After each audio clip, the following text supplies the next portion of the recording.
think it all happens in Silicon Valley. You thought wrong.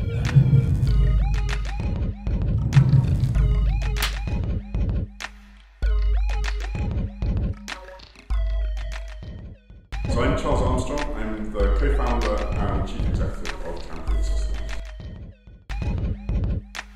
Trampoline is really the leading vendor in social analytics, and this is a field that is about analysing the way users are communicating and interacting to understand the structure of relationships better.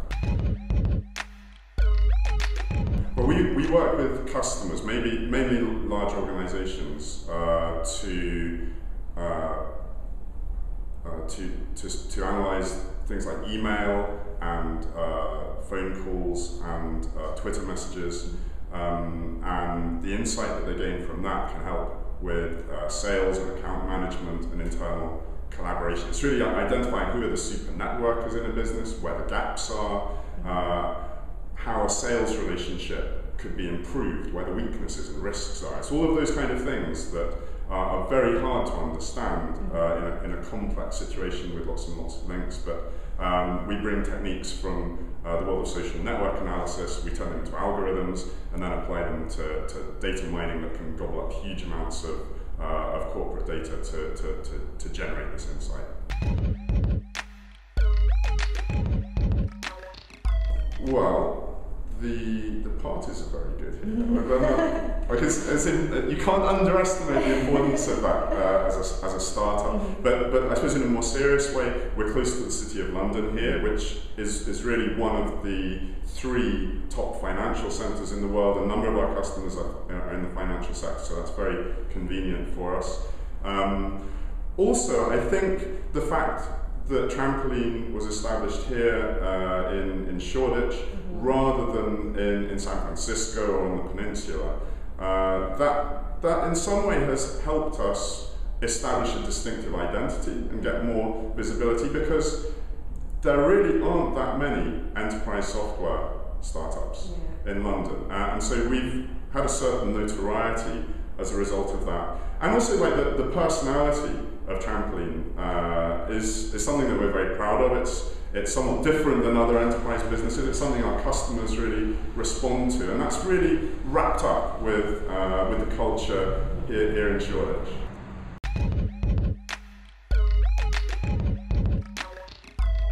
Yeah, sure.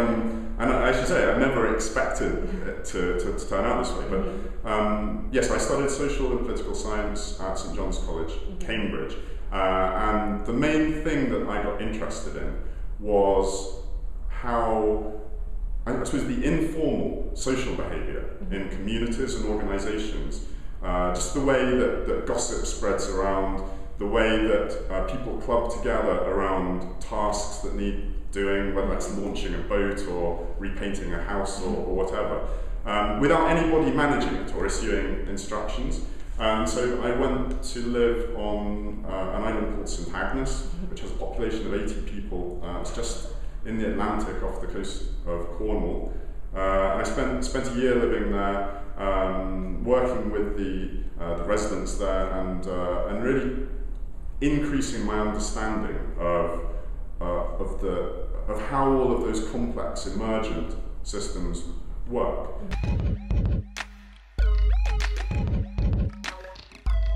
Sure. Well, I suppose until last year, Trampoline followed a fairly typical path in terms of how the business's growth had been financed. We started with a seed round when we were financed, really just friends and family helping us get started. We then did a fairly substantial venture capital round in 2007. We raised $6 million from an American hedge fund. And then what happened at the beginning of 2009, our main investor, this hedge fund, was so badly hit by the financial crisis that they made a decision to completely withdraw from early stage technology finance, and that left a big hole in our business plan, because that was just the point that we'd expected to complete development of sonar, raise another chunk of finance to start really commercializing it fully. And this coincided with this kind of wasteland period when it was really the worst moment in the whole history of the venture capital industry to be trying to bring in a new investor. So we thought very hard about the alternatives and eventually decided to take a complete leap into the unknown and for Trampoline to be the first technology venture ever to use the technique of crowdfunding to finance the business. And we spent a lot of time, probably a month and a half, working with lawyers to get around the regulatory problems, find a way to do what we wanted without running into any trouble with the financial services regulators. And then we launched the project publicly, and we went out to raise a total of £1 million over a 12-month period from up to 100 private investors with a minimum stake of £10,000. So it wasn't something that your granny was going to chip her savings into. We were looking for smart, experienced, high net worth individuals and investors, but also a very, very different approach from traditional venture capital. Well, right now, our main focus is in learning from our customers.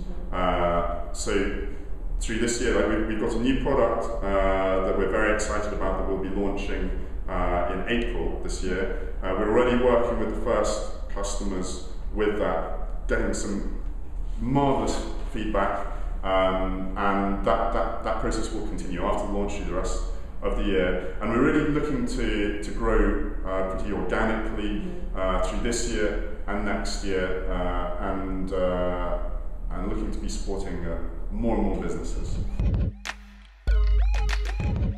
Think it all happens in Silicon Valley? You thought wrong.